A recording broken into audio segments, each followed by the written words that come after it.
আল্লাহ তাআলা দেখিয়ে দিয়েছেন। কিয়ামতের আগমন হঠাৎ করে ঘটলেও তার পূর্বে কিছু আলামত নিদর্শন প্রকাশিত হবে।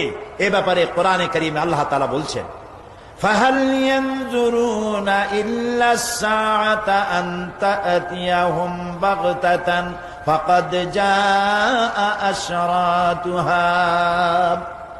তারা কি শুধু এই অপেক্ষায় রয়েছে যে কিয়ামত তাদের নিকট হঠাৎ এসে পড়ুক? বস্তুত কিয়ামতের লক্ষণ সমূহ তো এসেই পড়েছে। সুতরাং কিয়ামত এসে পড়লে তারা উপদেশ যেন গ্রহণ করে। কিয়ামতের কতগুলি লক্ষণ আছে। বুখারী শরীফের হাদিসের মধ্যে কিয়ামতের 7টি ছোট লক্ষণ আর 5টি বড় লক্ষণ বলা হয়েছে। শর্ত, সিমটম, লক্ষণ। ছোট ছোট লক্ষণ হলো, 1, ইলমের ঘাটতি হবে, অজ্ঞতার বিস্তৃতি হবে, অর্থাৎ দ্বীনি ইলম এর ঘাটতি হবে, অজ্ঞতার বিস্তৃতি হবে। নবী করিম সাল্লাল্লাহু আলাইহি ওয়াসাল্লামের একটি হাদিস এখানে এরকম আছে। হযরত আলী রাদিয়াল্লাহু তাআলা আনহু হাদিসটি বর্ণনা করেছেন, ইউশিকু আন ইয়াতিয়া জামানুন লা ইয়াবকা মিনাল ইসলামে ইল্লা ইসমুহু ওয়া লা ইয়াবকা মিনাল কুরআনে ইল্লা রাসমুহু। নবী করিম সাল্লাল্লাহু আলাইহি ওয়াসাল্লাম বলেছেন, এমন একটি অতি তাড়াতাড়ি এমন একটা সময় আসবে যখন ইসলামের নাম ব্যতিরেকে আর কোনো জিনিস থাকবে না।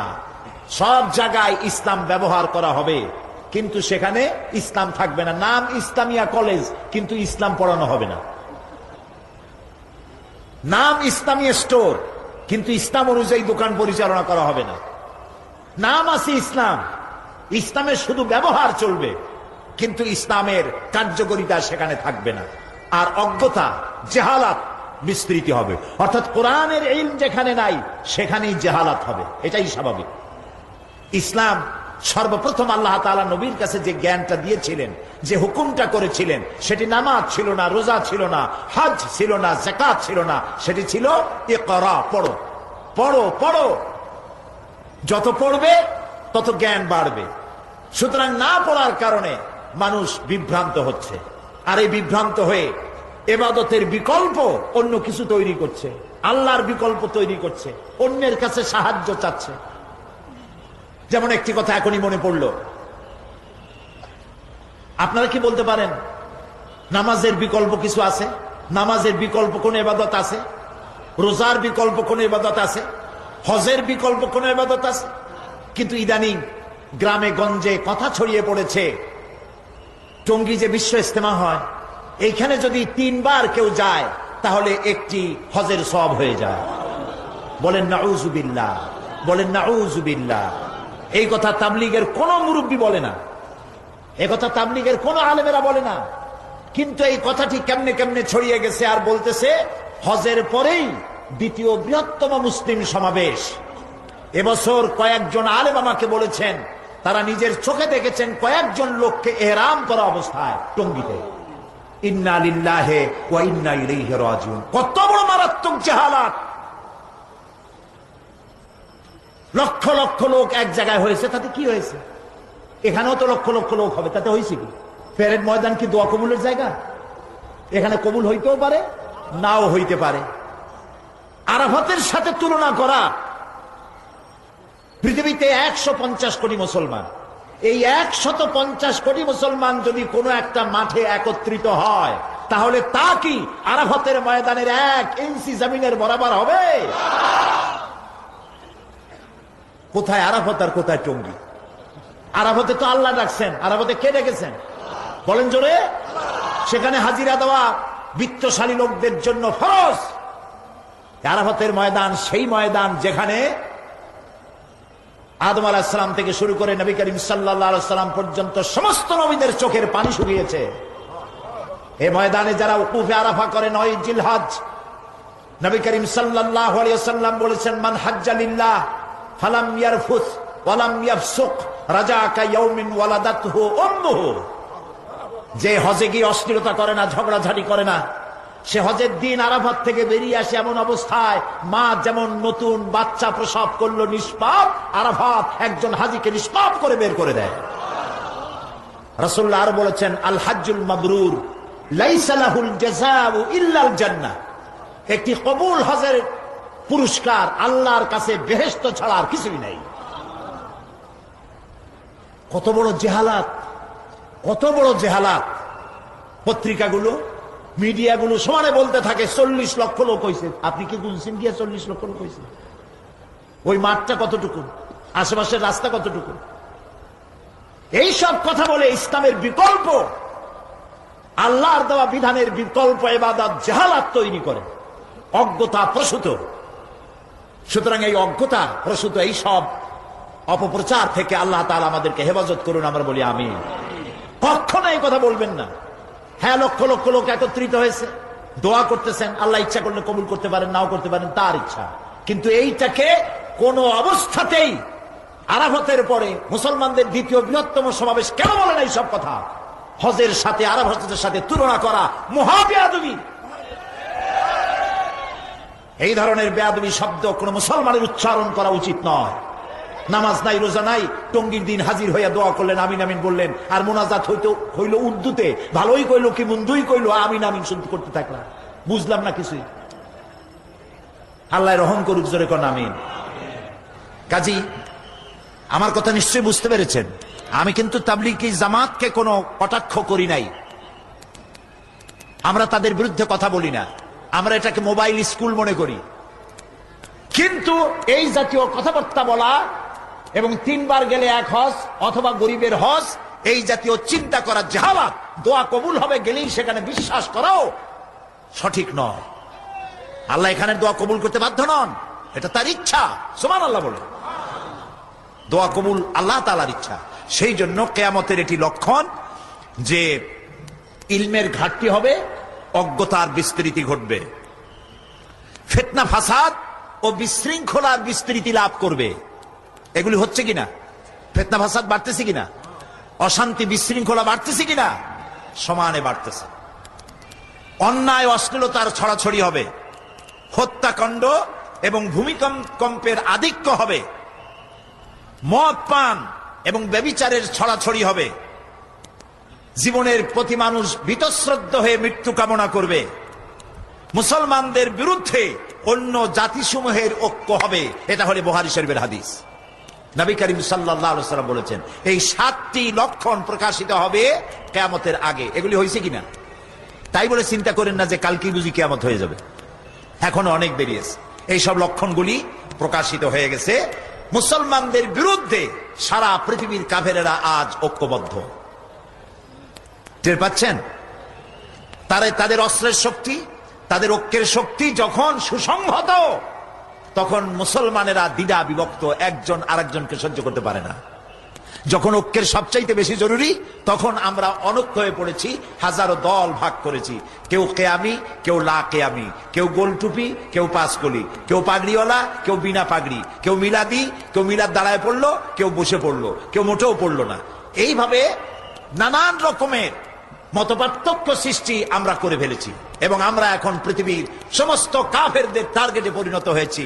তারা আমাদেরকে যে কোনো সময় হামলা করে আমাদের সমস্ত দেশগুলিকে তছনছ করে দেওয়ার জন্য ঐক্যবদ্ধ হয়েছে। আল কুফরু মিল্লাতুল ওয়াহিদা, কাফেররা হচ্ছে আসলে এক জাত। রাসূলুল্লাহ বলেছেন কাফেররা আসলে কি? এক জাত। তো কাফেররা যদি এক জাত হয়, আল কুফরু মিল্লাতুল ওয়াহিদা যদি হয়, তাহলে আল মুসলিমু মিল্লাতুল ওয়াহিদা হতে অসুবিধা কি? মুসলমানেরা এক জাত হতে অসুবিধা কি? কোনো অসুবিধা ছিল না। যদি আমরা যার যিনি যেটা বুঝি সেইটা নিয়ে মনে করা হয় যে আমার ইসলাম খাঁটি, ইসলাম আমার বানাই কেন, ইসলাম কার? জোরে বলেন কার? সেই জন্য এক কালেমা, এক কোরআন, এক হাদিস, রাসূল এক, কোরআন এক। সুতরাং আল্লাহ তাআলার এই ঐক্যের মধ্যে তিনি যে ঐক্য সৃষ্টি করেছিলেন তার মধ্যে যদি আমরা জমায়ে থাকতে পারতাম, তাহলে আমাদের সমস্যা হতো না। কিয়ামতের 7টি লক্ষণ এরকম বড় বড়, আর 5টি লক্ষণ হচ্ছে ছোট বড়। ছোট লক্ষণ হলো 7টি, আর 5টি হলো বড়।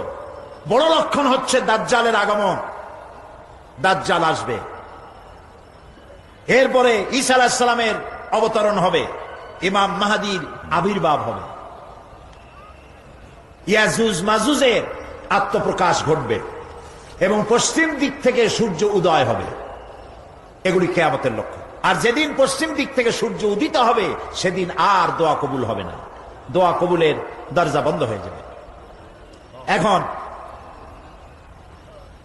এই সব লক্ষণ প্রকাশিত হওয়ার পর কিয়ামত অনুষ্ঠিত হবে।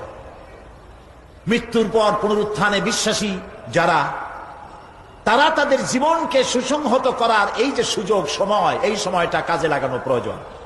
কিন্তু এক শ্রেণীর কপাল পোড়া বুদ্ধিজীবীরা তারা জীবন মনে করে মাতৃগর্ভ থেকে শুরু করে মৃত্যু পর্যন্ত কবরে প্রথিত হয়ে যায়, এরপরে আর কোনো জীবন নাই। সুতরাং ইট, ড্রিঙ্ক এন্ড বি মেরি, খাও, পান করো, ফুর্তি করো, এই বেলা ভাই মদ খেয়ে নাও, কাল নিশীথের ভরসা কই, চাঁদনি জাগিবে যুগ যুগ ধরি, আমরা তো আর রব না সই। কাজী জন্মের মতো ঢালো, পাইকারি দরে গেল। মদ খাওয়া, জেনা করা, ব্যভিচার করা, এদিকে অগ্রসর হচ্ছে। সুতরাং মানুষ যদি জীবন সুন্দর করতে চায় এবং পরকালে জাহান্নামের আগুন থেকে বাঁচতে চায়, তাহলে পরকালের উপর ঈমান আনতে হবে। এই পৃথিবী একদিন শেষ হবে, সমস্ত প্রাণীরা মরে যাবে, কেউ থাকবে না। আল্লাহ তাআলা তখন হযরতে মালাকুল মউতকে প্রশ্ন করবেন, মান বাকিয়া ইয়া মালাকাল মউত, কে আর বাকি আছে? মালাকুল মউত বলবেন, আয় আল্লাহ তাআলা, এখন বাকি আছে সব তো গেছে, মানুষ আর নাই, প্রাণী আর নাই, সব শেষ। এখন হযরত জিবরাইল আছেন, মিকাইল আছেন, ইসরাফিল আছেন, আর আমি আপনার সামনে আছি। আল্লাহ তাআলা বলবেন, ইসরাফিল মিকাইলের জান কবজ করো, জিবরাইলের জান কবজ করো। জিবরাইলের জান কবজ হয়ে যাবে। সুবহানাল্লাহ। রূহুল কুদুস, রূহুল আমিন, শাদীদুল কুওয়া, সমস্ত নবীদের কাছে যিনি আল্লাহর বার্তা বহন করে এনেছেন, তারও জান কবজ হবে।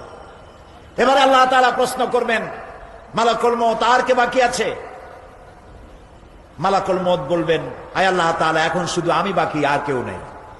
আল্লাহ তাআলা বলবেন, মউত ইয়া মালাকুল মউত, মরে যা। মালাকুল মউত মরে যাবে। এখন আকাশে আর জমিনে কে আছেন? জোরে বলেন, কে আছেন? এক মহান সত্তা আল্লাহ তাআলা। এভাবে বহুকাল চলে যাবে। আল্লাহ তাআলা প্রশ্ন করবেন, লিমানিল মুলকুল ইয়াউম, আজকের রাজত্ব কার? ইয়া দুনিয়া আইনা জিবালুকি, হে পৃথিবী, তোর পাহাড়গুলো কোথায়? সব ধসে যাবে, পাহাড় থাকবে না, গাছপালা থাকবে না, দরিয়া থাকবে না। আল্লাহ তাআলা প্রশ্ন করবেন, ইয়া দুনিয়া আইনা জিবালুকি, ইয়া দুনিয়া আইনা আশজারুকি, ইয়া দুনিয়া আইনা আনহারুকি, তোমার দরিয়াগুলি কই, গাছগুলি কই, পাহাড়গুলো কই? আইনা জাব্বারু, কোথায় সেই স্বৈরাচারগুলি যারা মানুষের উপরে নির্যাতন করত? লিমানিল মুলকুল ইয়াউম, কার রাজত্ব আজ?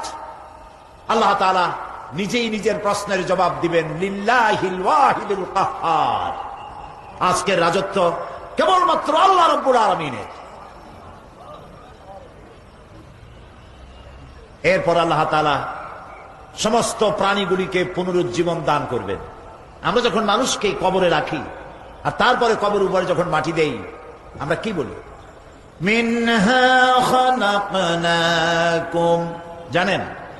পড়েন সবাই, মিনহা খালাকনাকুম ওয়া ফিহা নুঈদুকুম ওয়া মিনহা নুখরিজুকুম তারাতান উখরা। কবরের ভিতরে মানুষকে রেখে মাটি দেওয়ার সময় আমরা বলি, এই মাটি দিয়ে তোমাকে তৈরি করা হয়েছিল, আবার এই মাটিতে তোমাকে রেখে গেলাম, এই মাটি থেকেই তোমাকে আবার পুনরুত্থিত করা হবে। হযরত ওসমান রাদিয়াল্লাহু তাআলা আনহু কবরের কাছে এসে খুব কাঁদতেন। সাহাবায়ে কেরাম প্রশ্ন করতেন, আল্লাহর নবীর সাহাবী ওসমান, আল্লাহর নবী যখন জান্নাতের কথা, জাহান্নামের কথা যখন আলোচনা করেন, তখন তো আপনি এত কাঁদেন না যত কাঁদেন কবরের কাছে এসে, কারণ কি? হযরত ওসমান বলেন, সাহাবীরা শোনো, আমি নবীজির মুখে শুনতে পেয়েছি এই কবর হলো প্রথম থানা। আসামি গ্রেপ্তার হয়ে যেমন থানায় আসে, থানা থেকে যদি চার্জশিট হয়ে যায় আর উপায় থাকে না, আর যদি ফাইনাল হয়ে যায় তাহলে তো বেঁচে গেল। তাহলে নবীর কথা অনুযায়ী এই কবর হলো প্রথম স্টেশন। এখানে যে ব্যক্তি নাজাত পাবে সব জায়গায় নাজাত পেয়ে যাবে। এই কবরে যে ব্যক্তি গ্রেফতার হয়ে যাবে, জবাব দিতে পারবে না, সব জায়গায় আটকা পড়ে যাবে। এই কবর থেকে সমস্ত মানুষগুলিকে উঠানো হবে।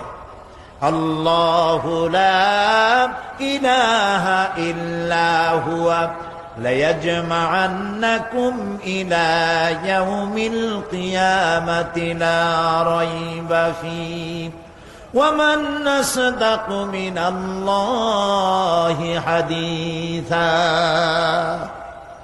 আল্লাহ এমন সত্তা যিনি ছাড়া কোনো ইলাহ নাই, তিনি তোমাদেরকে কিয়ামতের দিন অবশ্যই উত্থিত করবেন, সমবেত করবেন।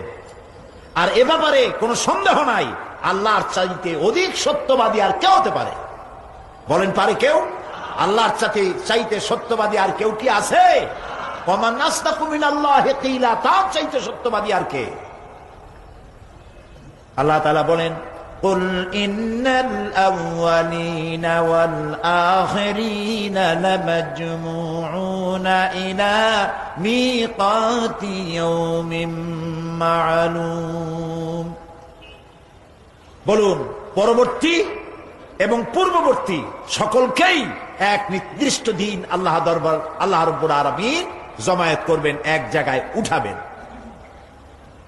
এরপরে আল্লাহ তাআলা বলেন, ওয়া মিন আয়াতিহি আন্নাকা তারাল আরদা খাশিআতান ফাইযা আনজালনা আলাইহাল মাআ ইহতাজ্জাত ওয়া রাবাত ইন্নাল্লাযী আহইয়াহা লামুহয়িল মাউতা ইন্নাহু আলা কুল্লি শাইইন কাদির।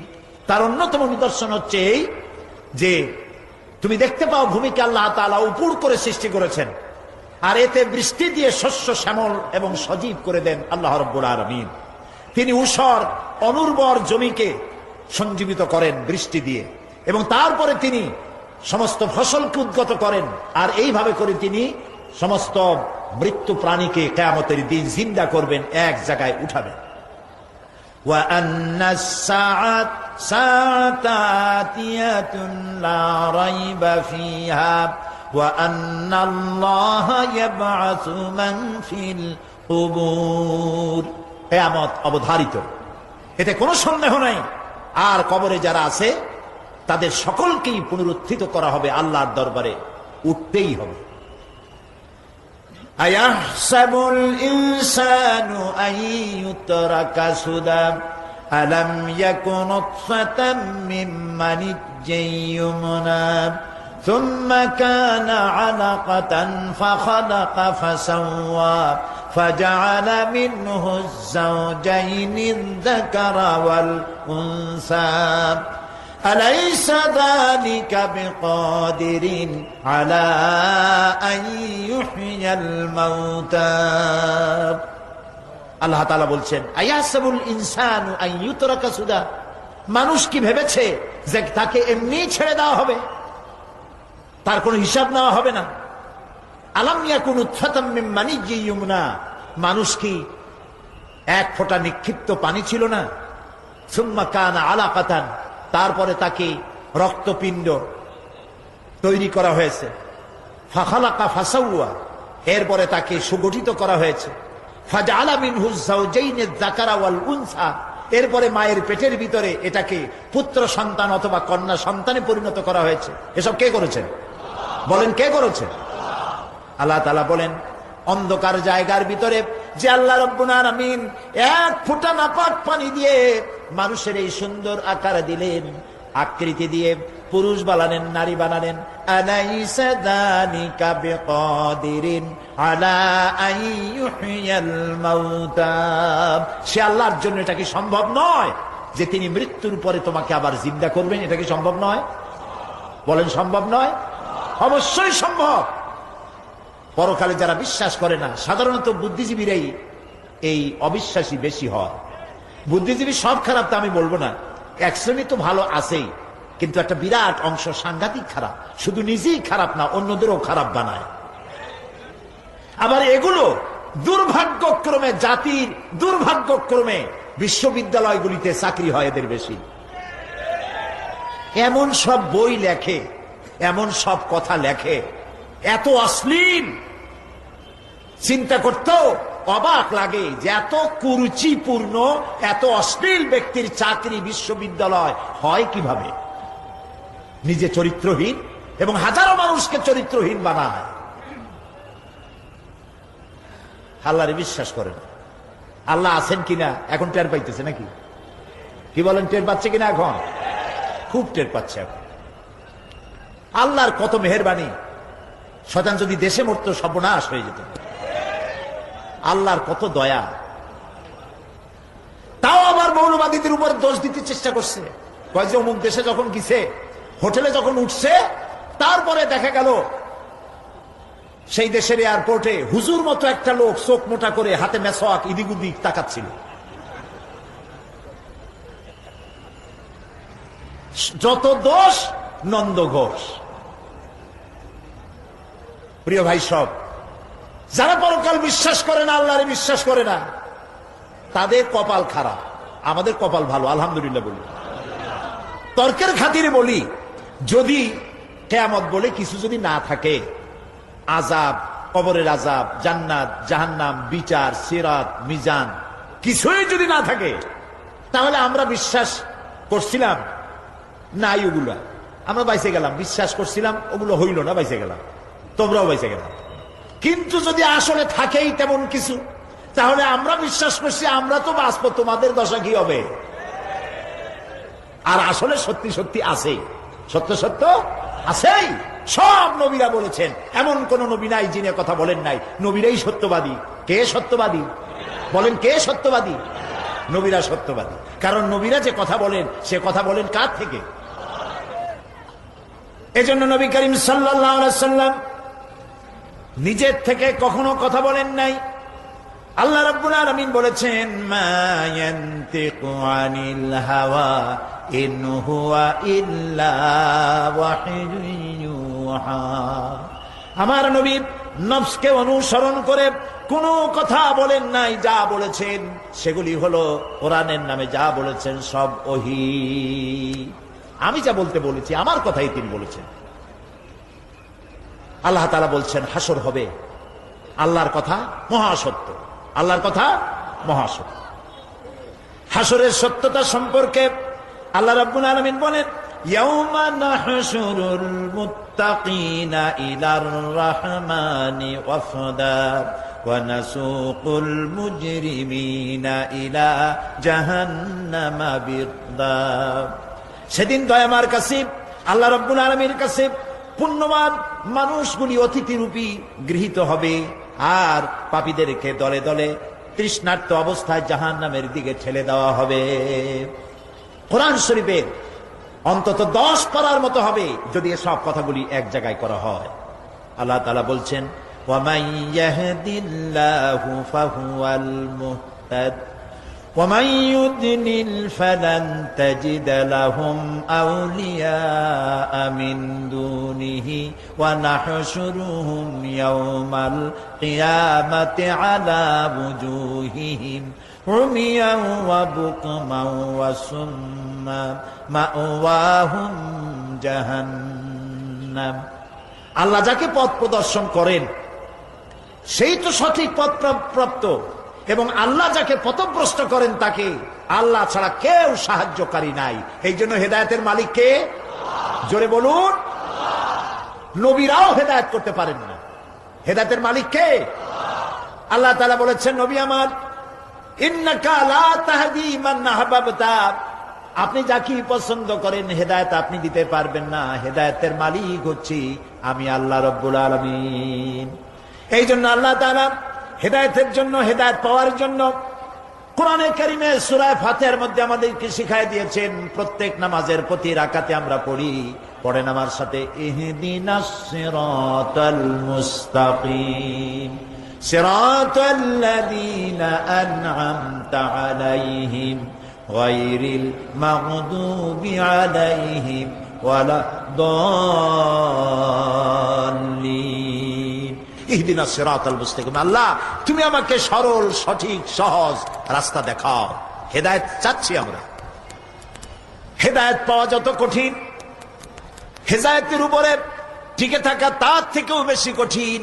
এই জন্য আল্লাহ রব্বুল আলামিন আমাদেরকে হেদায়েতের উপরে টিকে থাকার জন্য একটা দোয়া শিখাই দিয়েছেন। পড়েন আমার সাথে, রব্বানা লা তুজিগ কুলুবানা বা'দা ইয হাদাইতানা ওয়া হাব লানা মিন লাদুনকা রাহমাতান ইন্নাকা আনতাল ওয়াহ্হাব। রব্বানা, আয় আমার প্রভু, লা তুজিগ কুলুবানা, তুমি আমার দিলটাকে বিগড়ে দিও না। বা'দা ইয হাদাইতানা, যখন তুমি আমারে হেদায়েত দিছো তখন হেদায়েতের রাস্তা থেকে তুমি আমাকে বিগড়ায় দিও না। কত আলেম, কত বুজুর্গ, কত ব্যক্তি ইসলামের উপরে ছিল, বাপ ইসলামের উপরে ছিল, নিজ ইসলামের উপরে ছিল, কিন্তু শয়তানের ওয়াসওয়াসায় বিগড়ে গেল। আছে না এমন অনেক? আছে না?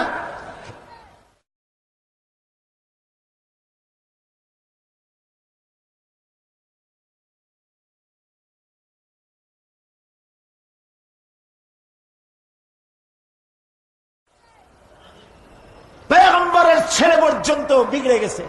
নূহ আলাইহিস সালাম আল্লাহর পেগম্বর, ছেলে কাফের। লূত আলাইহিস সালাম আল্লাহর পেগম্বর, স্ত্রী কাফের। আছে না? হেদায়েতের মালিক কে? দেখেন, ফেরাউন কাফের, স্ত্রী আসিয়া মুমিনা। সুবহানাল্লাহ বিহামদি। চিন্তা করা যায় হেদায়েত কত বড় নিয়ামত। ফেরাউন তাকে চাপ দিয়েছে, মানসিক ভাবে বলেছে আমার উপর ঈমান আনো। মুসা আলাইহিস সালামের উপর ঈমান ছেড়ে দাও, তাকে বাদ দাও। মুসা আলাইহিস সালামের আল্লাহর উপরে বিশ্বাস প্রত্যাহার করো। আসিয়া বলছি তোমার উপর ঈমান আনবো, তুমি যে কেমন খোদা, আমার চাইতে ভালো তো কেউ জানে না, আমি তোমারে খোদা বলে মানি না। ফেরাউন বলল, লোক লস্করকে ডেকে বলল, এরে নিয়ে যাও, এদেরকে তক্তার মধ্যে লোহাগুলি ফুটায় দিয়া সেই লোহার উপরে ভুট করে শোয়ায় দাও, আর চতুর্দিক থেকে মারতে থাকো, পিটাইতে থাকো, লোহাগুলি শরীরে ফুটতে থাকুক, তার চিল্লানির আওয়াজ যেন আমি সিংহাসনে বসে শুনতে পাই। আল্লাহর এই বান্দিকে তক্তার উপরে হাজার লোহা পিটাইয়া তক্তা উল্টায় দিয়েছে। লোহাগুলি কি হয়েছে? খাড়া হয়ে গেছে। ওর উপরে ভুট করে শোয়াইয়া পিটানো শুরু হয়েছে। হযরতে আসিয়া প্রাণ ভিক্ষা চাইলেন না। কোরআনে কারীমে রব্বুল আলামিন বলেন, হযরতে আসিয়া কাঁদতে লাগলেন আর বলতে লাগলেন, রব্বুল আলামিন আমি জালিমের জুলমের মধ্যে পড়েছি, আয় আল্লাহ তাআলা এই জুলুম থেকে, ফেরাউন এবং তার সাথী সঙ্গীদের জুলুম থেকে আমারে বাঁচাও, আর তোমার কাছে জান্নাতের ভিতরে আমার জন্য একটা ঘর বানাইয়া দিও, আমাকে ঈমানের মউত দিও। রব্বুল আলামিন ফেরেশতাদেরকে অর্ডার করলেন, আমার ফেরেশতারা আসমানের দরওয়াজাগুলি খুলে দাও, আমার আসিয়া যেন আমার জান্নাত দেখে তার রূহ যেন জান্নাতের দিকে পারওয়াজ করতে পারে। হেদায়েত আল্লাহ যারে দেন, আগুনের উপরে দাঁড়িয়ে সে আগুনের অগ্নি পরীক্ষা দিয়ে হেদায়েতের উপরে টিকে থাকে, আর কপালে যার নাই হেদায়েত থেকে বিগড়ে যায়। এই জন্য আল্লাহর কাছে দোয়া করতে হবে, রব্বানা লা তুজিগ কুলুবানা বা'দা ইয হাদাইতানা ওয়া হাব লানা মিন লাদুনকা রাহমাতান ইন্নাকা আনতাল ওয়াহ্হাব। কিয়ামত হলো, হাসর হলো, মানুষগুলোকে একত্রিত করা হলো। এবার আল্লাহ দরবারে আল্লাহ রব্বুল আলামিন হিসাব নিবেন, নিকাশ করবেন, হিসাব নিবেন। দুই ধরনের হিসাব হবে। সমস্ত মানব কুলের অপরাধীর ভালো কাজের খাতাপত্র হাজির হয়ে যাবে, এটি এক ধরনের। আর মুমিন ব্যক্তিদের অপরাধের খাতাগুলিও এক জায়গায় হবে আল্লাহ রব্বুল আলামিনের সামনে। নবীজি বলেছেন, দোয়া করো আল্লাহর কাছে এভাবে, আল্লাহুম্মা হাসিবনি হিসাবান ইয়াসীরা। পড়েন আল্লাহুম্মা হাসিবনি হিসাবান ইয়াসীরা। আয় আল্লাহ, তুমি আমাকে সহজ হিসাব নাও। সাহাবীরা জিজ্ঞেস করেছেন, নবীজি সহজ হিসাব কাকে বলে? আল্লাহ নবী বলেছেন, কিয়ামতের দিন আল্লাহ রাব্বুল আলামিন যদি কাউকে ক্ষমা করতে চান, কারো প্রতি যদি আল্লাহর দয়া হয়ে যায়, তাহলে রব্বুল আলামিন তাকে এক পর্দার আড়ালে নিয়ে যাবেন আর জিজ্ঞেস করবেন, বান্দারে এই সব গুনাহ করছো নাকি? গুনাহগুলির নাম আল্লাহ বলবেন, দেখায় দিবেন, এই এই গুনাহ করছিস।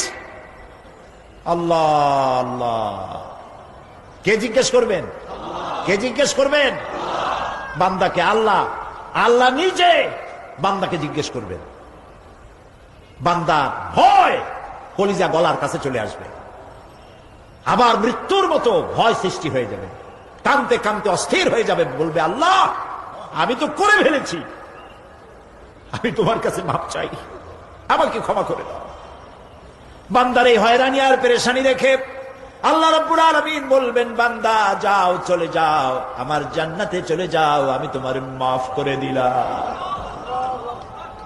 এই জন্য নবীজি শিখাইছেন, দোয়া করো, আল্লাহর কাছে দোয়া করো, আল্লাহুম্মা হাসিবনি হিসাবান ইয়াসীরা। পড়েন আল্লাহুম্মা হাসিবনি হিসাবান ইয়াসীরা।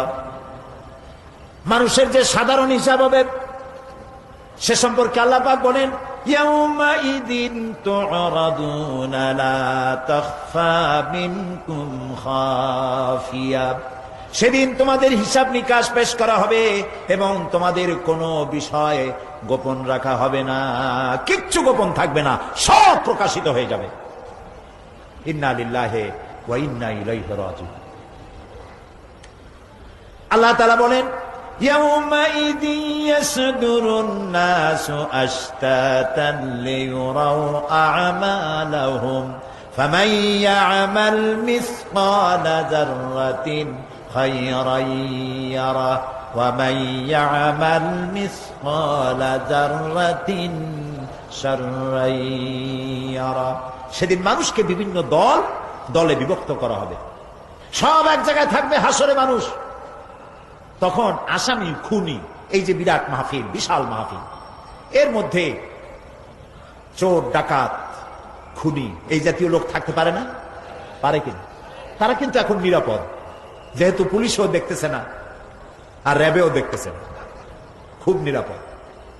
কিন্তু হঠাৎ করে যদি বলা হয় এই সমাবেশের ভিতরে সন্ত্রাসী কারা, তাদেরকে আমরা শনাক্ত করেছি, তারা আলাদা হয়ে যাও, তখন অবস্থাটা কেমন হবে? মৌতের শামিল হয়ে যাবে, ঠিক না? সমস্ত মানুষেরা হাসরের মাঠে একসাথে থাকবে, হঠাৎ করে হুকুম হবে, আওয়াজ হবে, আমতাজুল ইয়াউমা আইয়ুহাল মুজরিমুন। অপরাধীর দলেরা আলাদা হয়ে যাও। নেককার থেকে তারা তখন আলাদা হয়ে যাবে, দলে দলে বিভক্ত হয়ে যাবে, বিভক্ত হবে এবং তাদের কৃতকর্ম তাদেরকে এই জন্য করা হবে যাতে করে তাদের কৃতকর্ম তাদেরকে দেখানো যায়। অতঃপর কেউ যদি সরিষা পরিমাণ ভালো কাজ করে পুরস্কৃত করা হবে, সরিষা পরিমাণ খারাপ কাজও যদি করে দেখানো হবে এবং সেজন্য তাকে তিরস্কার ভোগ করতে হবে, শাস্তি দিতে হবে। প্রিয় ভাই সব, সেই কঠিন হাসরের ময়দানে সমস্ত মানব গোষ্ঠীকে একত্রিত করা হবে।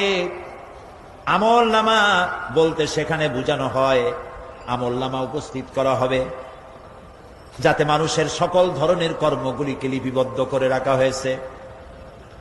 আল্লাহ তাআলা বলেন, ওয়াউদিআল কিতাবু ফাতারাল মুজরিমিনা মুশফিকিনা মিম্মা ফীহি ওয়া ইয়াকুলুনা ইয়া ওয়াইলাতানা মা লিহাযাল কিতাব। আর আমলনামা সামনে রাখা হবে, তাতে যা লেখা আছে তার কারণে আপনি অপরাধীদেরকে ভীত এবং সন্ত্রস্ত দেখতে পাবেন। আল্লাহ তাআলা বলছেন, আমলনামা হাতে এসে যাবে এবং এই হাতে আমলনামা পাওয়ার পর তারা বলবে, মা লিহাযাল কিতাব লা ইউগাদিরু সগীরাতান ওয়ালা কাবীরাতান ইল্লা আহসাহা। এটা কি আশ্চর্য কিতাব! বড় বড় পাপ যা করেছি তাও লেখা হয়েছে, ছোট ছোট পাপ যা করেছি তাও লেখা হয়েছে। ওয়াজাদু মা আমিলু হাদিরান ওয়ালা ইয়াযলিমু রাব্বুকা আহাদা। যা যা তুমি আমল করেছিলে সমস্ত কৃতকর্ম কাগজে পত্রে লেখা আছে।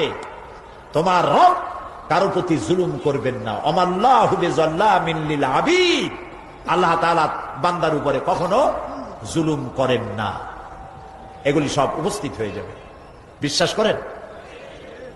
এখানে মাত্র কয়েকজন লোক কইল জি এটা তো ঈমানের প্রশ্ন। এসব কথা যা বলা হলো বিশ্বাস করেন? আল্লাহ যেন এই বিশ্বাস আমাদের কলিজার মধ্যে গেড়ে দেন, বলেন আমিন। প্রিয় ভাই, সব আল্লাহ রাব্বুল আলামিন এই কোরআনে কারীমের ভিতরে সব কিছুকে ওপেন সিক্রেট করেছেন, কোনো গোপন কিছুই রাখেন নাই, সবগুলিকে খুলে খুলে বলে দিয়েছেন।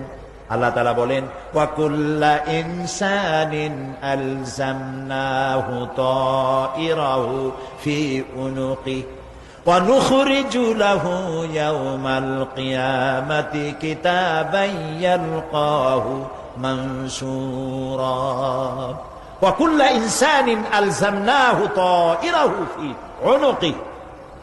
আমি প্রত্যেক মানুষকে, মানুষের কর্মকে তার গ্রীবা লগ্ন করে দিয়েছি। এই যে গলা, গলা, এই গলার কাছে একটা ঘুটলির মতো, একটা সিম কার্ডের মতো এইখানে আমি রেখে দিয়েছি। কোথায়? কোন গলায়? কে বলতেছেন এ কথা? এই ঘুটলির ভিতরে তুমি যা করতেছো সব লিপিবদ্ধ হচ্ছে। সুবহানাল্লাহ বলেন। এখন বলতে পারেন অদৃশ্য এই ঘুটলি, এটা তো দেখি না, এটা কে বলতেছেন? আমি কিন্তু দেখতে পাচ্ছি না। আপনারা দেখেন নাকি? কেউ দেখেন না। হাত দিয়ে ধরে দেখেন, পান নাকি? ধরাও যায় না, দেখাও যায় না। আল্লাহ বলছেন আছে, তাহলে বিশ্বাস করতে হবে। এর ভিতরে সব রেকর্ড হয়ে যাচ্ছে। আপনি বলবেন এতটুকুন ঘুটলির মধ্যে, তাবিজের মধ্যে আমার সারা জীবনের সব কথার সব কাজ ঢোকে কেমনে? কেমনে লেখা হয়? তাহলে পাল্টা প্রশ্ন করি, আপনার মোবাইলের সিম কার্ডে এত ফোন নাম্বার, এত ইমেল, এত কি বলে, এত টেক্সট, এত কিছু, আপনার আরো কি জানি আছে, মেসেজ দেওয়াটা হাবিজাবি আছে না, অনেক কিছু গোষ্ঠী শুদ্ধা, এগুলো কেমনে হয়? ছোট্ট একটা সিম কার্ডের মধ্যে কেমনে হয়? শত শত টেলিফোন নাম্বারের মধ্যে ঢুকে যায়। আমার একটা টেলিফোন দিয়ে মোবাইল দিল, কোথা থেকে দিল? লিসবন। কোথায়? কি আন্দাজে কয়? অস্ট্রেলিয়া। লিসবন হচ্ছে পর্তুগালের রাজধানী। পর্তুগালের রাজধানী, সেখানে প্রোগ্রাম ছিল, ওরা আমাকে একটা মোবাইল দিল। এতে যে কত ফাংশন আল্লাহ ভালো জানে, আমি এখনো শিখতে পারি নাই। এত ফাংশন, এতটুকু একটা মোবাইলের মধ্যে। কম্পিউটার, কম্পিউটারের ছোট্ট একটা মাইক্রোচিপ যন্ত্র, যে কম্পিউটার ব্যবহার করা এখন বাচ্চা ছেলেপেলেরাও জানে। এটা একটা পৃথিবীর বিস্ময়। এই কম্পিউটার, আপনি যান ব্যাংকে, কম্পিউটারের ছোট্ট সেই মাইক্রোচিপসের মধ্যে সারা চট্টগ্রামের সমস্ত মানুষের টাকা লেনদেন, ট্রানজেকশন, এর যার কিছু আপনি করেছেন সব কিছুর হিসাব এখানে রয়েছে, আছে না? তাহলে এতটুকুন একটা মাইক্রোচিপসের মধ্যে এত সহস্র কোটি কোটি টাকার হিসাবপত্র, লেনদেন, এই ছোট্ট জিনিসের মধ্যে ঢুকাবার মতো জ্ঞান মানুষের মাথায় দিছে কে? বলেন কে? সেই আল্লাহই তো গলায় ঝুলায় রাখছে। তাহলে এটা সম্ভব না? সম্ভব কি না? সম্ভব। এখন এই কথাগুলি বলে আল্লাহ মানুষের ক্ষতি করছেন না উপকার করছেন? উপকার করেছেন। এইটা যদি আমার বিশ্বাসে থাকে যে আমার গলার কাছে এরকম একটা সিম কার্ড আছে, একটা সিম আছে মোবাইলের মতো, এটা মনে করেন মোবাইলের একটা সিম গলায় ঝুলানো আছে, এটা সব উঠতেছে, যা বলেন তাই ওঠে, যা করেন তাই ওখানে লেখা হয়। সুবহানাল্লাহ। এই বিশ্বাস যদি আমার হয়, আমি ভালো মানুষ হয়ে যেতে পারবো। সুবহানাল্লাহ বলে। আমি খারাপ কাজ করতেই পারবো না। এই জন্য আল্লাহ পরকালের এই কথাগুলি কোরআনে কারীমের মধ্যে এত বেশি করে বলেছেন। মানুষের চরিত্রবান হওয়ার জন্য আল্লাহর ভয়, পরকালে বিশ্বাস, এর থেকে বড় ওষুধ পৃথিবীতে আর নাই। সব লেখা হচ্ছে। মানুষ বিশ্বাস করে না, এ হলো মূল কথা। যতক্ষণ মাহফিলে থাকে কেমন লাগে? এই যে বসে আছেন ঘন্টার পর ঘন্টা, কেমন লাগে কোন? বেহেশতের মতো। বাড়ির কথা মনে আছে এখন? বউর কথা মনে ওঠে? ছেলে মেয়ের কথা মনে ওঠে? সুবহানাল্লাহ কইতে ইচ্ছা করে না? মাজালিসুল ইলম হিয়া রাউদাতুম মিন রিয়াদিল জান্নাহ। এখানে ইলম আলোচনা করা হচ্ছে, কোরআন আলোচনা করা হচ্ছে। এটা তো রজবালি প্যারেড ময়দান নয়, এটা জান্নাতের টুকরা হয়ে গিয়েছে। বেহেশতের বাগানে বসে আছেন। বেহেশতে মানুষেরা দুনিয়ার কথা চিন্তা করবে না। দুনিয়া কি? এটা পায়খানা। এখানে আসছিল ওই পায়খানা করার জন্য। এটা পায়খানা, আর মানুষেরা পায়খানা সাজাবার কাজে ব্যস্ত আছে। আসল ঘর ভুলে গেছে। আসল ঘর কোনটা? প্রিয় ভাই, সব মানুষ বোঝে না, ভুলে যায়। সিগারেটের প্রত্যেকটা প্যাকেটে লেখা থাকে ইহা স্বাস্থ্যের জন্য ক্ষতিকর, তারপরেও কি টানা টানে দেখছেন? বিশ্বাস করেন, গা সহ হয়ে গেছে। এই আমলনামা তৈরি হচ্ছে, হঠাৎ করে কিয়ামতে বানায় দেওয়া হবে না। আপনার আমার বডির সাথে লাগানো ওই সিম কার্ডে সব লেখা হয়ে যাচ্ছে। কিয়ামতের দিন এগুলি হাতে দেওয়া হবে, আর আল্লাহ তাআলা বলবেন, ইকরা কিতাবাকা কাফা বিনাফসিকাল ইয়াউমা আলাইকা হাসিবা। ইকরা কিতাবাক, তাকে বলা হবে এবার তুমি পড়ো। কাফা বিনাফসিকাল ইয়াউমা আলাইকা হাসিবা, তোমার এই কিতাব পড়ো, আর তোমার এই হিসাব গ্রহণ করার জন্য কিতাবটা ভালো করে পড়ো। তোমার নিজের হিসাব নেওয়ার জন্য তুমি নিজেই যথেষ্ট। তুমি দোজখে যাবা না বেহেশতে যাবা, তুমি নিজেই সিদ্ধান্ত নাও কোথায় যাবা। তোমার নিজের কি করছিলা এখন তুমি দেখো। এই জন্য আমি বলি মাঝে মধ্যে আমরা এখনো হিসাব করতে পারি এখানে বসে। আমাদের কি হওয়া উচিত? ছোটবেলার কথা মনে আছে? নাই? মনে নাই? এই যে স্কুল থেকে পলাইছিলেন, তারপরে 2 দিন পর স্কুলে গিয়ে হাজির হয়েছেন। মাস্টার জিজ্ঞেস করলো গতকাল আসো নাই কেন? তখন বললেন মা বলেছেন আমার নাকি পেটে ব্যথা হয়েছিল। এইসব স্কুল ফাঁকি দেওয়া, মার খাওয়া, মানুষের বাড়ির লিচু খাইতে গিয়ে চুরি করিয়া কিল খাওয়া, এইসব ছোট ছোট কথা মনে পড়লে এখনো হাসি পায়। এসব কথা মনে আছে না? ছোট ছোট কথা, ছোট ছোট কথাগুলি যদি মনে থাকে, তাহলে কোন হোটেলে, কোন বাগানে, কোথায় কোন পাপ করেছেন তা মনে নাই। এখন নিজে হিসাব করেন জায়গা কোথায় হওয়া উচিত। পাপ করেছেন কত, ভালো কাজ করেছেন কত, নিজে হিসাব করে দেখেন কোন দিকে যাবেন। আমরা নিজেরাই যথেষ্ট হিসাবের জন্য। আল্লাহ তাই বলবেন কিয়ামতের দিন, ইকরা কিতাবা, তোমার কিতাব তুমি পড়ো, তোমার হিসাব নেওয়ার জন্য তুমিই যথেষ্ট।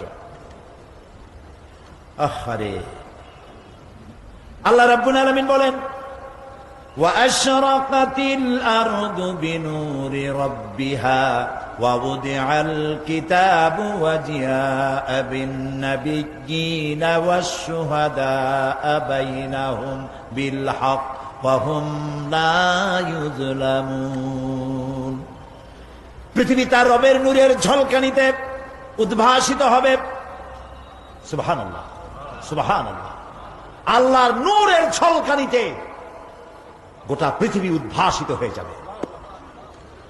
আমলনামা তুলে ধরা হবে, পয়গম্বর এবং সাক্ষীগণকে হাজির করা হবে, এবং সকলের প্রতি সুবিচার করা হবে, তাদের কারো প্রতি জুলুম করা হবে না। আল্লাহ গ্যারান্টি দিচ্ছেন কারো প্রতি জুলুম করা হবে না। সুতরাং হে মানুষেরা, ইয়া আইয়ুহাল ইনসানু ইন্নাকা কাদিহুন ইলা রাব্বিকা কাদহান ফামুলাকি। হে মানুষ, তোমার পালনকর্তা পর্যন্ত পৌঁছতে তোমাকে অনেক কষ্ট করতে হবে, এরপর তুমি তার সাক্ষাৎ পাবে। কিয়ামতে তোমার সাক্ষাৎ হবে। কাজেই তোমার নিজের আমলকে সুন্দর করে আমলকে তৈরি করে নাও। فَأَمَّا مَنْ أُوتِيَ كِتَابَهُ بِيَمِينِهِ فَسَوْفَ يُحَاسَبُ حِسَابًا يَسِيرًا وَيَنْقَلِبُ إِلَى أَهْلِهِ مَسْرُورًا। সুবহানাল্লাহ, সুবহানাল্লাহ। যার ডান হাতে আমলনামা দেওয়া হবে, কিয়ামতের দিন আমলনামাগুলি উড়িয়ে দেওয়া হবে। ইমানদারের সামনের থেকে কোন হাতে, আর বেঈমানের পিছন থেকে বাম হাতে। এই আমলনামা যখন যার ডান হাতে আমলনামা পৌঁছে যাবে, তার হিসাব নিকাশ সহজ হয়ে যাবে। আমলনামা হাতে করে আনন্দ চিত্তে সে আপন পরিবারের সঙ্গে মিলিত হতে পারবে। সুবহানাল্লাহ। আল্লাহ কিয়ামতের দিন দয়া করে আমাদের আমলনামা আমাদের ডাইন হাতে দিয়ে দিও। আল্লাহ তাআলা দয়া করে আমাদের হাতে, আমাদের ডান হাতে আমাদের আমলনামা দিও। দয়া করে আমাদের আমলনামা আমাদের ডাইন হাতে দিও। আনন্দ চিত্তে পরিবারের সঙ্গে দেখা করে সব পরিবার, মা বাপ, স্ত্রী পুত্র পরিজন, ভাই বোন, বন্ধু বান্ধব নিয়া এক জান্নাতে থাকার তৌফিক দিও। আয় আল্লাহ, বিগত 26 বছর যারাই মাহফিলে এসেছেন তাদেরকে নিয়ে এক জান্নাতে থাকার আমাদেরকে তৌফিক দিয়ে দিও। وَأَمَّا مَنْ أُوتِيَ كِتَابَهُ وَرَاءَ ظَهْرِهِ فَسَوْفَ يَدْعُو ثُبُورًا وَيَصْلَى سَعِيرًا। আর যার আমলনামা পিছন থেকে বাম হাতে আসবে সে তো মৃত্যুকে আহ্বান করতে থাকবে, মৃত্যুকে ডাকবে। এর থেকে যদি মরে যেতে পারতাম তাও ভালো হইতো। তার আর উপায় থাকবে না, তার জায়গা হবে জাহান্নামে। নাউযু বিল্লাহ। আমরা সবাই বলি নাউযু বিল্লাহ।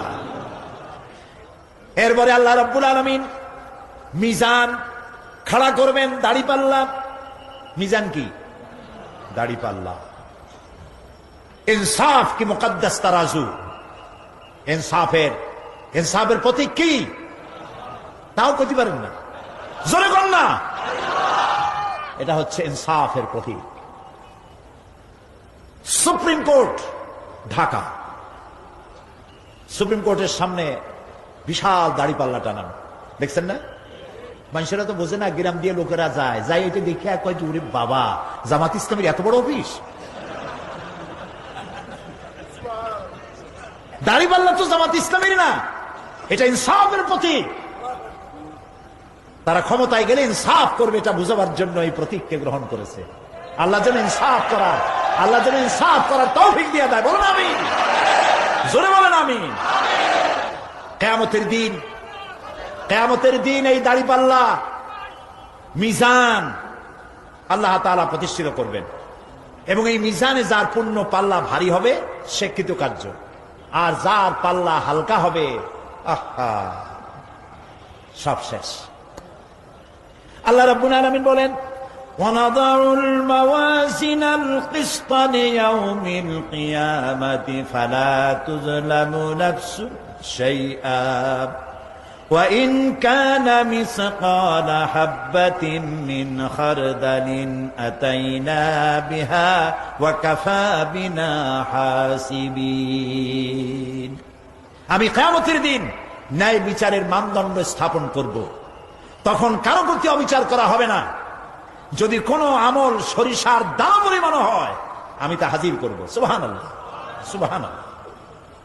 এবং হিসাব গ্রহণের জন্য আমি যথেষ্ট। এবং হিসাব মানুষেরা মনে করবে এত মানুষ, আদম আলাইহিস সালাম থেকে নিয়ে পর্যন্ত, এখান থেকে নিয়ে কিয়ামত পর্যন্ত সব মানুষের তো উঠবে সে কোন হিসাব হবে নাকি? একজন একজন করে হিসাব হবে। আল্লাহ বলছেন, আল্লাহ সারিউল হিসাব, দ্রুত হিসাব নিতে সক্ষম। আল্লাহ নিজের কানে নিজে শুনবেন, অন্যের মাধ্যমে নয়, নিজে শুনবেন।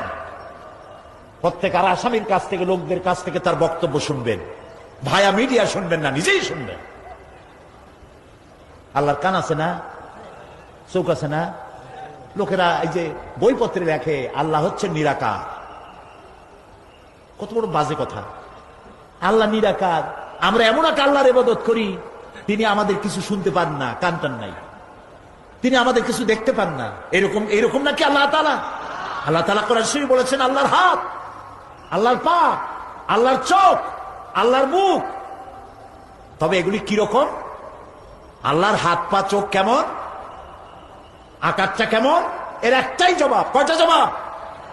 জোরে বলেন। একটাই জবাব, আল্লাহর যেমন হওয়া উচিত তেমন। সুবহানাল্লাহ বলে, সুবহানাল্লাহ বলে। এর থেকে আর কোনো জবাব নাই, এই একটাই জবাব। আল্লাহর যেমন হওয়া উচিত ঠিক তেমন। লাইসা কামিসলিহি শাইউন, আল্লাহর অনুরূপ, আল্লাহর মতো আকাশেও কিছু নাই, জমিনেও কিছু নাই। এটা আমাদের ঈমান, এটা আমাদের কি? সুতরাং তিনি জুলুম করবেন না এবং হিসাব নিবেন, আর যথার্থ হিসাব নিবেন। সেখানে কারো প্রতি কোনো জুলুম করা হবে না। ومن خفت موازينه فأولئك الذين خسروا أنفسهم بما كانوا بآياتنا يظلمون। আর যাদের পাল্লা হালকা হবে তারা তো শুধু নিজেদেরই ক্ষতি সাধন করবে, কেননা তারা আমার আয়াত সমূহকে অস্বীকার করত।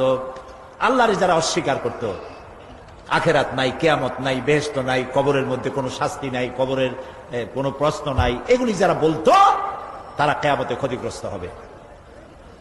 এখন কিয়ামতের দিন মিজান আমরা হালকা করতে চাই না ভারী করতে চাই? জবাব চাই। কি করবেন? যদি ভারী করতে চান নেক আমল বেশি বেশি করবেন। আর একটি হাদিস শোনাবো, যেই হাদিসের ভিতরে পাল্লা ভারী করার মতো কথা নবীজি বলেছেন, শুনবেন নাকি? বুখারী শরীফের শেষ হাদিস। আল্লাহর নবী বলেন, কালিমাতানে হাবিবাতানে ইলার রহমান খাফিফাতানে আলাল লিসান সাকিলাতানে ফিল মিজান সুবহানাল্লাহি ওয়া বিহামদিহি সুবহানাল্লাহিল আযীম। নবীজি বলেন, দুইটা কালেমা, দুটি শব্দ আল্লাহর কাছে খুবই প্রিয়, মুখে উচ্চারণ করা একেবারেই হালকা, আর কিয়ামতের দিন এই শব্দ দুটি দিয়ে আল্লাহ রাব্বুল আলামিন মিজানের পাল্লাকে ভারী করে দিবে। সেই শব্দ দুটি হলো, পড়েন আমার সাথে, সুবহানাল্লাহি ওয়া বিহামদিহি সুবহানাল্লাহিল আযীম। সবাই পড়েন, সুবহানাল্লাহি ওয়া বিহামদিহি সুবহানাল্লাহিল আযীম সুবহানাল্লাহি ওয়া বিহামদিহি সুবহানাল্লাহিল আযীম। জান্নাতের ভিতরে মানুষের কোনো দুঃখ থাকবে না। কাদের দুঃখ থাকবে না? জান্নাতীদের। কথা কি শোনেন? সাথে সাথে ঠাস ঠাস করে জবাব দিতে পারেন না কেন? জান্নাতীদের ভেতরে, জান্নাতীদের কি থাকবে না? কোনো দুঃখ থাকবে না। একটা দুঃখ থাকবে। কটা দুঃখ? একটা দুঃখ থাকবে। জান্নাতীরা জান্নাতের ভেতরে মনে মনে ভাববে, কারণ জান্নাত তো সকলের জন্য একরকম হবে না। কারো হবে ফার্স্ট ক্লাস, কারো হবে ডিলাক্স, কারো হবে সুইট ডিলাক্স, কারো হবে second class, third class, fourth class, এরকম। এটা কি ইনসাফ না জুলুম? ইনসাফ। আপনি খালি নামাজ পড়ছেন, রোজা রাখছেন, হজ করছেন, যাকাত করছেন, যাকাত দিছেন, হালাল হারাম বাইসা করছেন, আপনার যে জান্নাত দেওয়া হবে, ওই ব্যক্তি যিনি তাহাজ্জুদের নামাজ পড়েছেন, কোরআন বুঝেছেন, কোরআন প্রতিষ্ঠার জন্য আন্দোলন করেছেন, জেল খেটেছেন, জরিমানা দিয়েছেন, ফাঁসির মঞ্চে চড়েছেন, তার জান্নাত আর আমার জান্নাত সমান হওয়া কি উচিত? কাজে আল্লাহ তাআলা তো ইনসাফ করবেন কিয়ামতের দিন। নবীদের, সাহাবীদের, তারপরে দ্বীনের জন্য যে যত পরিশ্রম করেছেন তার পুরস্কারটা সেরকমই হবে। এই জান্নাতের ভিতরে, জান্নাতীদের মধ্যে কোনো দুঃখ থাকবে না, একটি দুঃখ ছাড়া। তারা মনে মনে ভাববেন, রব্বুল আলামিন, অমুক অমুক সময় চায়ের দোকানে বসে আড্ডা মেরেছিলাম, বাসের মধ্যে ঘন্টার পর ঘন্টা বসেছিলাম, আজে বাজে চিন্তা করেছি, সময় চলে গেছে ঘন্টার পর ঘন্টা। ওই সময়গুলিতে যদি তোমার নামের জিকির করতাম, তেলাওয়াত করতাম, তাহলে জান্নাতের ভিতরে আজ আমি আরো ভালো ভালো জায়গা পাইতাম। হাদিস শরীফে এসেছে, কিয়ামতের দিন জান্নাতীদেরকে আল্লাহ বলবেন, তেলাওয়াত করো আর উপরে উঠতে থাকো, তেলাওয়াত করো আর উপরের দিকে উঠতে থাকো, ধীরে ধীরে পড়ো, ধীরে ধীরে তেলাওয়াত করো। ধীরে ধীরে তেলাওয়াত করতে করতে তোমার তেলাওয়াত জান্নাতের যে স্তরে গিয়ে শেষ হবে, জান্নাতের ওই জায়গা তোমার জন্য বরাদ্দ হবে। এখন যার মুখস্থ সাদি খালি কুল্লু আল্লাহ আর ইজাজা নাসরুল্লাহ, দুই পাও দিয়েই বসে থাকে, আহারে কোরআন শরীফ মুখস্থ করেন, আল্লাহ যেন আমাদেরকে মুখস্থ করার তৌফিক দেন, বলেন আমিন।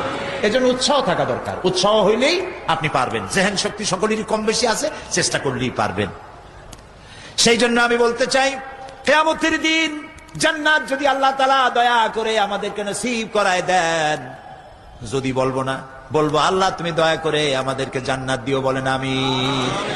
জান্নাতের ভিতরে এই দুঃখ যেন না আসে সেই জন্য বাসে যখন চড়েন, গাড়িতে চড়েন, রিকশায় চড়েন, একা একা যাচ্ছেন, গুনগুন করে আল্লাহর জিকির করতে থাকেন। সুবহানাল্লাহি ওয়া বিহামদিহি সুবহানাল্লাহিল আযীম, সুবহানাল্লাহি ওয়া বিহামদিহি সুবহানাল্লাহিল আযীম, সুবহানাল্লাহি ওয়া বিহামদিহি সুবহানাল্লাহিল আযীম। জিকির করেন সবাই কিছুক্ষণ। সুবহানাল্লাহ, আলহামদুলিল্লাহ, লা ইলাহা ইল্লাল্লাহ, সুবহানাল্লাহ, আলহামদুলিল্লাহ, লা ইলাহা।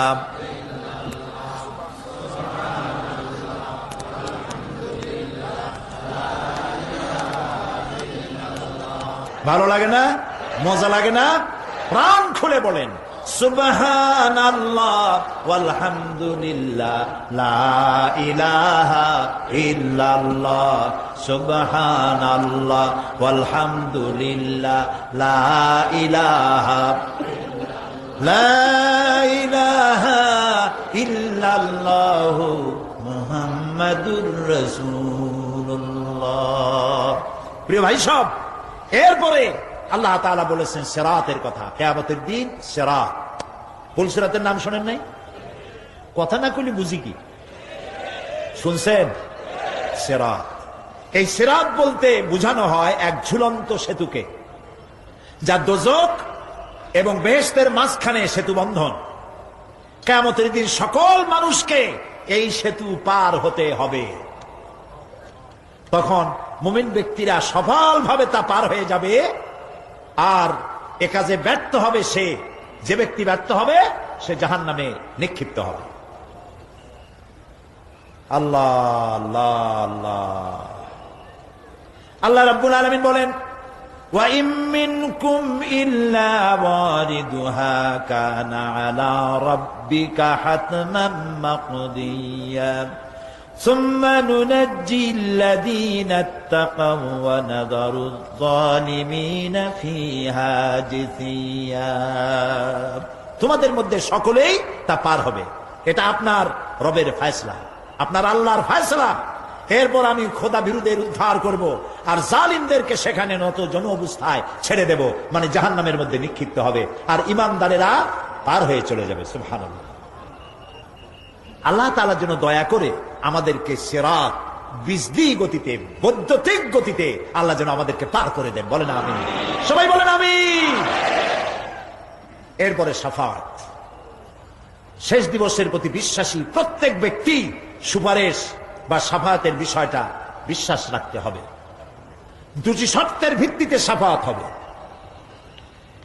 সুপারিশকারী সুপারিশের জন্য আল্লাহর অনুমতি লাগবে, আর শাফায়াতকৃত ব্যক্তির জন্য আল্লাহর সন্তুষ্টি প্রয়োজন। এই দুটি শর্ত। প্রথম শর্তের প্রতি ইঙ্গিত করে আল্লাহ তাআলা বলেছেন, যেটা আমরা আয়াতুল কুরসির মধ্যে পড়ি, মান যাল্লাযী ইয়াশফাউ ইনদাহু ইল্লা বিইজনিহি। এমন কে আছে যে অনুমতি ব্যতীত আল্লাহর কাছে সুপারিশ করতে পারে? আছে কেউ? কেউ নেই। একথা মনেই করবেন না যে কোন পীর সাহেবের কাছে মুরিদ হইছেন। আমি এরকম পীরের খবরও জানি। আমি পীর বললেই আপনারা মনে করবেন না যে আমি পীর বিরোধী লোক, এটা মনে করবেন না। কিন্তু ভালো ভালো পীর আছে যারা ব্যবসা করে, পীরগিরি করিয়া শুধু ব্যবসায়ী করে না, ওয়ায়াসুদ্দুনা আন সাবিলিল্লাহ। সূরা তাওবা, ইন্না কাসীরাম মিনাল আহবারি ওয়ার রুহবান লায়াকুলুনা আমওয়ালান নাস বিল বাতিল ওয়ায়াসুদ্দুনা আন সাবিলিল্লাহ। আহলে কিতাবদের মধ্যে এই ধরনের অনেক পীর দরবেশ আছে। কে বলতেছেন? আল্লাহ। আল্লাহ বলতেছেন আছে। তারা কি করে? তারা জনগণের মালকে বাতিল পন্থায় ভক্ষণ করে, জনগণকে এমন একটা ভাব দেখায় যে আমাদেরকে হাদিয়া তোহফা দিতে পারলে, আমাদের কদমবুসি দিতে করতে পারলেই বেহেশতে চলে যাবা, কারণ আমরা হলাম আল্লাহর এজেন্ট। নাউজুবিল্লাহ।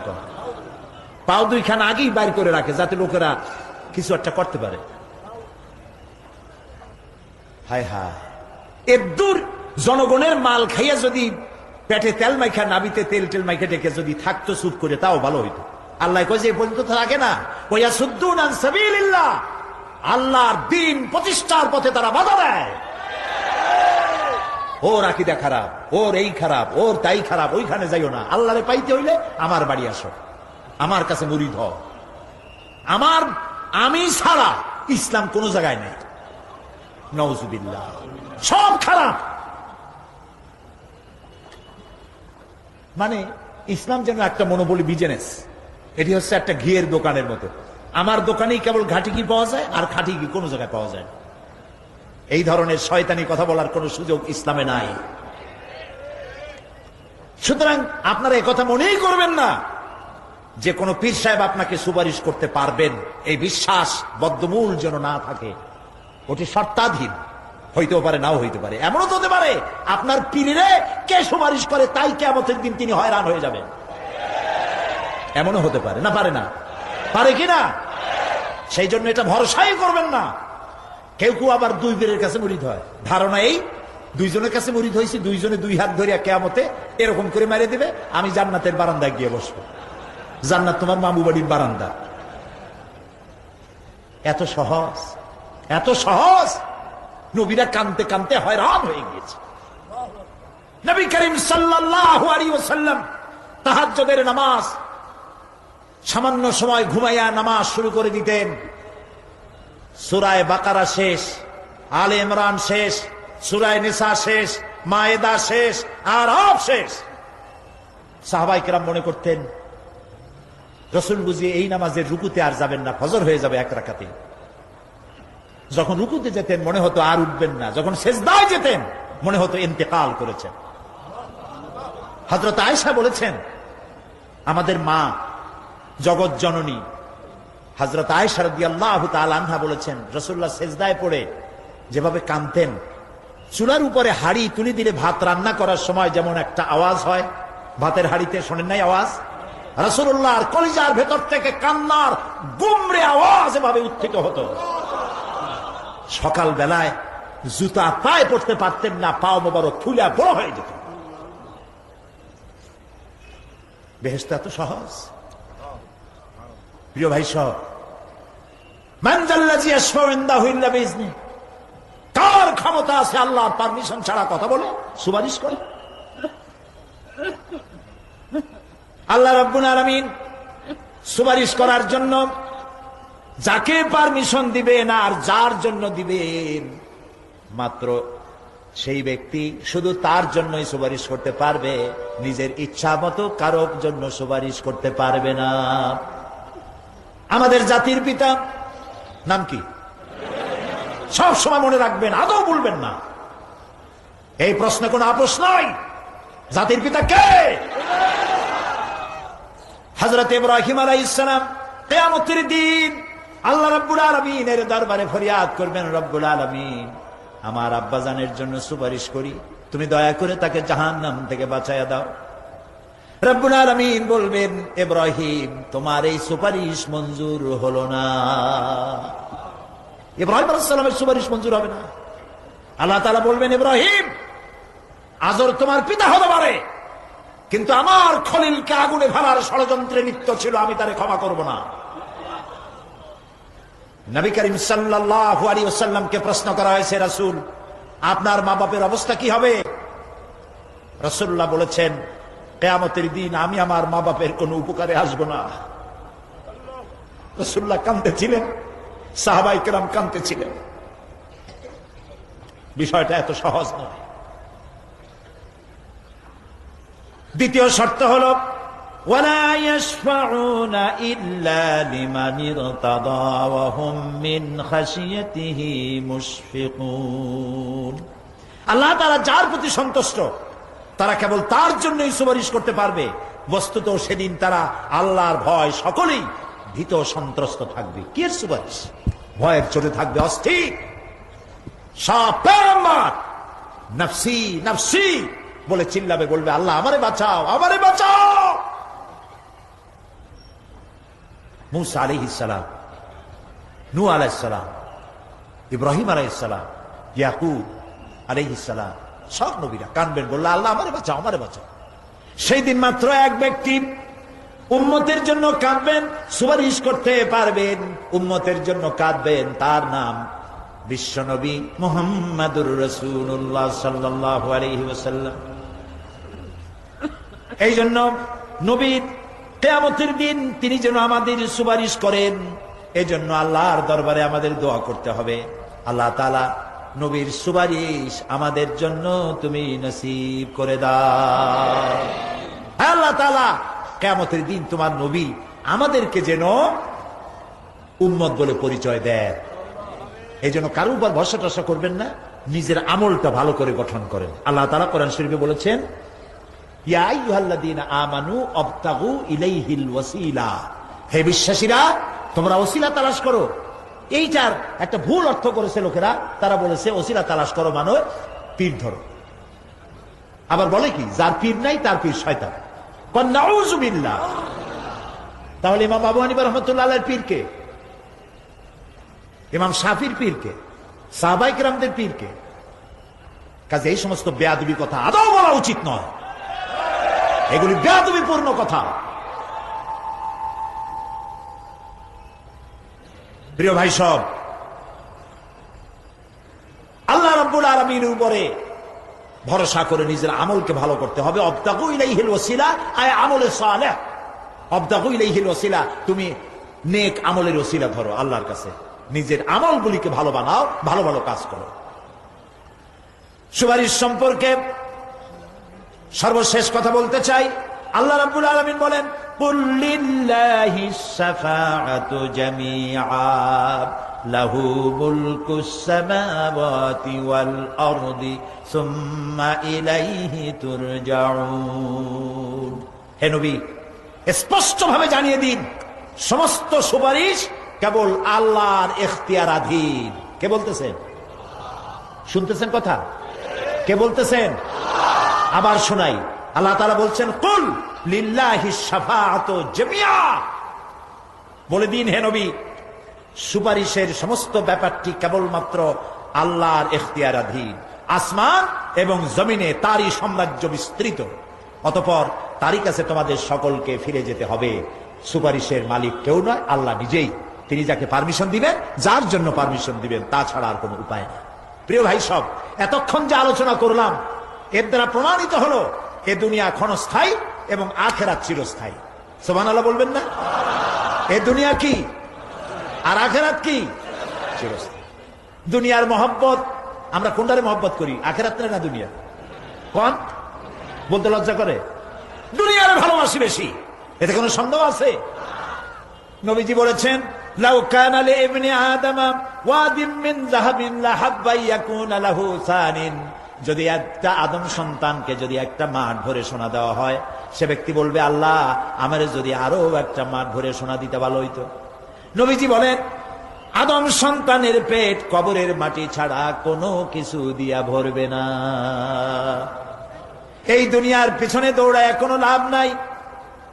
এক শায়ের বলেছেন, না গুল আপনা না খার আপনা না জানেম বাগে বা আপনা, না গুল আপনা না খার আপনা না জানেম বাগে বা আপনা, আহ কিস গুলশান মে বানায়া हमने आशिया अपना।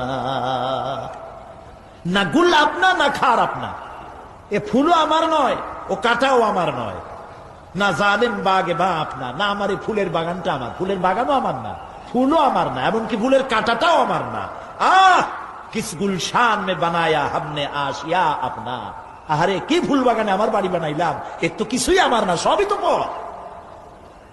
মরে দেখেন কেউ আপনার আপন নয়। ছেলে পেলেগুলি ছোট্ট ছোট্ট বাচ্চা, যাদের কোলে না নিলে আপনি শান্তি পান না, ওই বাচ্চাও বলবে, মা আব্বার কাছে আমার নিও না, আমার ভয় করে। রাত্রে যদি মরেন, একা একই স্ত্রীও আপনার মৃত্যু লাশ নিয়ে আপনার কাছে থাকতে পারবে না। কি নিষ্ঠুর এই পৃথিবী! এই পৃথিবীকে আমরা ভালোবাসছি, মহব্বত করতেছি, এই পৃথিবীর জন্য সব করি, চুরি ডাকাতি জেনা ব্যভিচার মিথ্যা কথা, ক্ষমতায় যাওয়ার জন্য পাগল। ভাঙ্গো মারো, চুরি করো, ডাকাতি করো, শয়তানি বদমাশি সমানে করছে মানুষ। এই পৃথিবী এক পরস্ত্রী, পরমা সুন্দরী নারী, পরের যতই সুন্দরী স্ত্রী হোক তার দিকে তাকায় থাকে কোনো লাভ আছে? তাও কইতে পারলেন না। কোন লাভ আছে? এ লাভ কি? ওর তো বিয়ে হয়ে গেছে। অবিবাহিত হইতো তাহলে প্রস্তাব দিয়ে দেখতেন আপনার কপালে আছে কি নাই। বিয়ে হয়ে গেছে। এই পৃথিবী এক পরমা সুন্দরী পরের স্ত্রী, এইটার প্রতি ভালোবাসা করে কোনো লাভ নাই। এটারে কেউ খাইতে পারে না, ও সবাই রে খায়। ঠিক তো কইছেন, হয়তো বোঝেন নাই। এই পৃথিবীর 1 ইঞ্চি মাটির জন্য দেখেন না শহরে কি করে, বাড়ির পাশে বাড়ি উঠাইছে, 1 ইঞ্চি জমিন ছাড়বে না। হায় হায়, আর একজনের রাস্তা পাক আর না পাক, জমিন ছাড়বো না। অন্যের জমিন দখল করায় কি মজা পায়। হায় হায়, অন্যের জমিন নেওয়ার জন্য পাগল হয়ে যায় মানুষ। দুনিয়াকে ভালোবাসে, 1 কাঠা জমির জন্য, 1 আঙ্গুল জমিনের জন্য মামলা মোকদ্দমা, জজ কোর্ট, হাইকোর্ট, সুপ্রিম কোর্ট, তারপরেও ছাড়ে না। ঠিক না? এই জমিনটা এত ভালোবাসলেন, এত মামলা মোকদ্দমা করলেন, এই জমিনের 1 ইঞ্চিও খেতে পারবেন না, বরং মরিয়া দেখেন জমিন হা করে আপনাকে গিলে ফেলে দেবে। আপনার হাড্ডি গুড্ডি গুস্ত শুদ্ধা মিশে যাবে এই মাটিতে। পৃথিবীকে ভালোবাসে কোনো লাভ নাই। স্ত্রী পুত্র পরিজন যার যতটুকু পাওনা দিবেন, ভালোবাসবেন, কিন্তু মূল ভালোবাসা, কলিজাটা ভরা থাকবে আল্লাহর জন্য। কার জন্য? স্ত্রীর ভালোবাসা স্ত্রীকে দিবেন, মায়ের শ্রদ্ধা, বাপের শ্রদ্ধা, সন্তানের ভালোবাসা আলাদাভাবে দিবেন। আর সব থেকে যিনি ভালোবাসা পাওয়ার দাবিদার, তার জন্য রাতের বেলায় জাগুন, সিজদা দিয়ে কাঁদতে থাকুন। এই চোখ দুটা কে দিছে? এই জিহ্বা কে দিছে? এই কান কে দিয়েছেন? এই সুন্দর শরীর কে দিয়েছেন? বলার তৌফিক, শোনার তৌফিক কে দিয়েছেন? এই হক আদায় করতে গভীর রাত্রে জাগতে হবে, পাইকারি দরে ঘুমায়েন না। একটু জাগুন, শেষ রাত্রে উঠুন, শেষ রাত্রে জেগে প্রেম করুন আল্লাহর সাথে। প্রেম কি ঢোল পিটায় করা যায়? ইনকিলাব, সংগ্রাম, এইসব পত্রিকায় বিশাল হেডিং দিয়ে কেউ প্রেম করে? বিজ্ঞাপন দিয়া? টেলিভিশনে বিজ্ঞাপন দিয়ে প্রেম করে? প্রেম করে কিভাবে? গোপনে, আর মিলিত হয় নির্জনে। সবচাইতে বড় প্রেমিক হবে নিজে হতে হবে, আর আল্লাহকে সব থেকে বেশি ভালোবাসা দিতে হবে। সেজন্য আল্লাহ রাব্বুল আলামিন বলেছেন প্রেম করার জন্য কিছুটা নির্জনতা প্রয়োজন। এজন্য দিনের আলোতে ওয়াজআলনান নাহারা মাআশা, দিন বানাইছি রুজি রোজগার করার জন্য। ওয়াজআলনাল লাইলা লিবাসা, আর রাত বানাইছি শান্তির বাহন হিসাবে, আচ্ছাদন। সূর্যের আলোর ঝলকানি চলে গেছে, আলোর তীব্রতার নাই। গোটা পৃথিবীর উপরে আমি একটা কালো চাদর দিয়া ঢেকে দিলাম রাতের আধার, আর একেবারে অন্ধকার না করে আকাশে ডিম লাইটের মতো করে কতগুলি তারা জ্বালাইয়া দিলাম। এখন কেউ জেগে নাই, সব ঘুমানো। আমার প্রেমিক কে আছো? ওঠো, উজু করে সিজদায় পড়ে যাও, সিজদায় পড়ে যাও, কান্দো, গুনাহ মাপ চাও, যা করেছো মাপ চাও।